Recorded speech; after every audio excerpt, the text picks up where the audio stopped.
आज की कहानी बदलते रिश्ते। सारा सामान समेट कर क्यों जा रही हो? सरला ने बेटी की आंखों में देखते हुए बड़ी ही सरलता से पूछा। मुझे पता था कि आप ये सवाल करेंगी, सोनिया ने बड़ी ही बेपरवाही से कहा और अपने सामान रखने लगी। तो सरला से रहा नहीं गया और वह बिफर पड़ी। नौकरी लगी है, शादी थोड़ी ही कर रही हो जो ऐसे विदा ले रही हो। माँ, मैं आपको आजाद कर रही हूँ।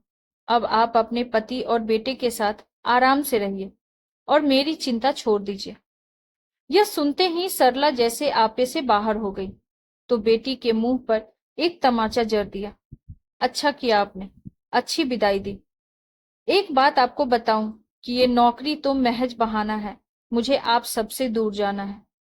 और वह सुबकने लगी। सोनिया सरला के पहले पति की बेटी थी। वह शादी के पहले पहले महीने ही गर्भ में रह गई थी। किसी तरह वहां शादी के 5 महीने निकाले। रोज की लड़ाई और शारीरिक यातनाओं से परेशान होकर आखिरकार सरला ने तलाक ले लिया। पर बच्चा पेट में था तो उसे तो जन्म देना ही था। समय पूरा होते ही नन्ही बच्ची दुनिया में आ गई। नक्सिक से एकदम विदेशी सी दिखती। न तो वह माँ की परछाई थी और न ही अपने पिता की। पूर्व पति को भी इस बच्ची से कोई लेना देना नहीं था। खैर, नानी ने पाल पोस कर बड़ा किया, बड़ी लाड दिखाती। और अब जबकि वह भी कोरोना की शिकार होकर चल बसी तो सोनिया का मन पूरी तरह भर गया। माँ के साथ रहने आई तो दिल ही न लगा। उसकी पढ़ाई पूरी हो चुकी थी। असिस्टेंट प्रोफेसर के पद पर ज्वाइन करने के लिए घर छोड़कर जाने लगी। बेटा, तुम्हारे लिए मैंने क्या क्या नहीं किया और तुम इसका ये सिला दे रही हो। क्या किया माँ? सारी उम्र अपनी ममता से मरहूम रखा, नानी के पास छोड़ दिया। एक तरह से अच्छा ही किया। अपने पति और बेटे के आगे मुझे पराया ही पाती होगी, तभी तो तुम ऐसा कर पाई। ये तुम क्या कह रही हो? मैंने तो तुम्हारी सुरक्षा को देखते हुए। अच्छा, अगर मैं आपकी दूसरी शादी के बाद जन्म लेती तो भी मुझे नानी के पास छोड़ देती? इस घर गृहस्थी में आने जाने वाले लोगों के सवाल जवाब से तुम्हें दूर रखना चाहा। मुझसे गलती हो गई। आपने मुझे जन्म दिया था, आप मुझे साथ रख सकती थी। लोग 2 दिन बोलते और तीसरे दिन चुप हो जाते। मैं आपसे ऐसा क्या मांग रही थी? अपना हक ही ना। कुछ ज्यादा तो नहीं मांगा। रुपए पैसे नहीं, बल्कि आपकी ममता की चाह थी जो आपके पास थी, पर मेरे लिए नहीं, बल्कि अपने बेटे के लिए। आप जी भरकर उस पर लुटाती रही और मैं दूर खड़ी आपके प्यार के लिए तरसती रही। क्या इस बात का जवाब आपके पास है? सरला के पास कोई जवाब नहीं था। उससे बेटी की अनदेखी हो गई थी।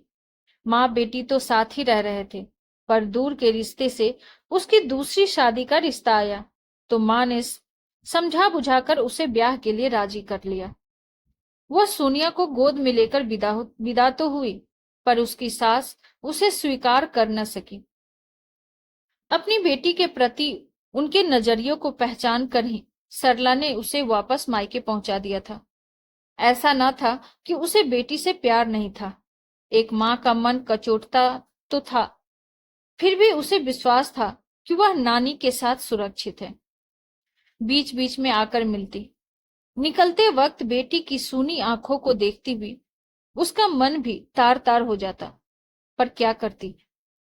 मन को मजबूत कर पति और बेटे में ही मन लगाने लगे। जबकि माँ के साथ पिता और बच्चे को देख सोनिया ईर्ष्या से भर उठती थी। पर क्या करती?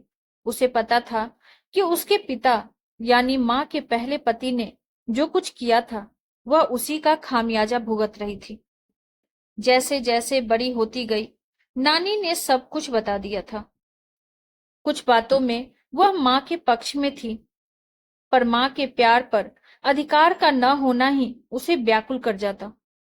सच्चाई तो यह थी कि उसका भी मन करता था कि वह अपनी माँ की गोद में सिर रखकर सोए।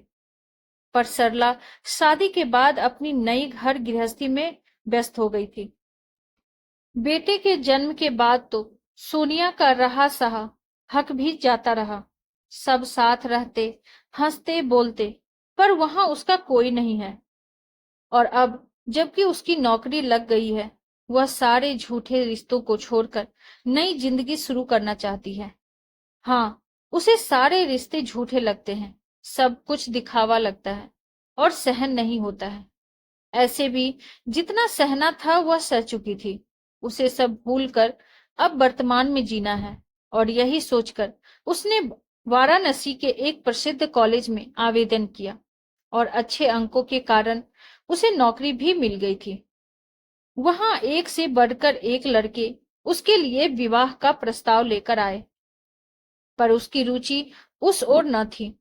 उसका मन तो अपने बचपन में ही अटका था। खुद को संभाल कर उसने स्वयं को काम के प्रति समर्पित कर दिया। पहले तो उसकी खोज खबर सरला को फोन पर दिया करती थी, पर धीरे धीरे वह भी बंद हो गया। आज सुबह जब सरला ने अखबार खोला तो देखा कि सोनिया की तस्वीर मुख्य पृष्ठ पर छपी है। आगे का समाचार पढ़कर उसकी आंखों से आंसू छलक आए। उसकी बेटी को काशी यूनिवर्सिटी की ओर से रिसर्च के लिए जर्मनी भेजा जा रहा था। साथ ही उसी यूनिवर्सिटी में अस्थायी नौकरी भी दी गई है। ऑफर लेटर के साथ सोनिया की संलग्न तस्वीर देखकर गर्व से उसका सीना चौड़ा हो गया। आज उसे विश्वास हो गया कि उसकी जुझारू बेटी कोई आम बच्ची नहीं, बल्कि असाधारण प्रतिभा की धनी है। उसके मन में आत्मग्लानि के ऐसे भाव उठे कि वह अपनी ही नजर में शर्मिंदा महसूस करने लगी।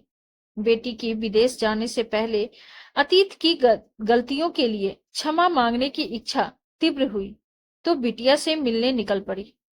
मैं कमजोर थी बेटी, इसीलिए दूसरों के अनुसार समझौते करती चली गई। मुझे माफ कर दे मेरी बच्ची। आपका अपना परिवार था जहां मेरा कोई नहीं था। शायद इसी एहसास ने मुझे इन किताबों में डुबो दिया। और देखो ना, आज इनके बदौलत ही आप मुझे वापस मिल गई। सोनिया वाहे फैलाए राह देख रही थी। मेरे बच्चे, मुझे तुम पर गर्व है। सीने से लगाकर इतना ही कहा, पर वर्षों के जज्ब आंसू दोनों को भिगो गए। यह महसूस हुआ सच्चा सुख मोहब्बत में है, ना कि नफरत में। असली राहत तो अपनों से मिलकर ही महसूस होता है। और माँ बेटी के रिश्ते से बढ़कर तो कुछ भी नहीं है। एक खूबसूरत रिश्ता जो मलिन हो चला था, वह नफरत की आग बुझते ही चमक उठा। आपसी भाव बदल गए। जिन लोगों में उसे झूठ दिखता था, वहां सच्चा स्नेह नजर आने लगा। अतीत का दर्द कम हुआ तो राहत पाकर सोनिया ने अपने कदम स्वर्णिम भविष्य की ओर बढ़ा लिए। आपको हमारी ये कहानी कैसी लगी कमेंट बॉक्स में जरूर बताइए। और ऐसी ही ढेरों सारी कहानियों के लिए वीडियो को लाइक, शेयर और चैनल पे नए हैं तो सब्सक्राइब करना ना भूलें।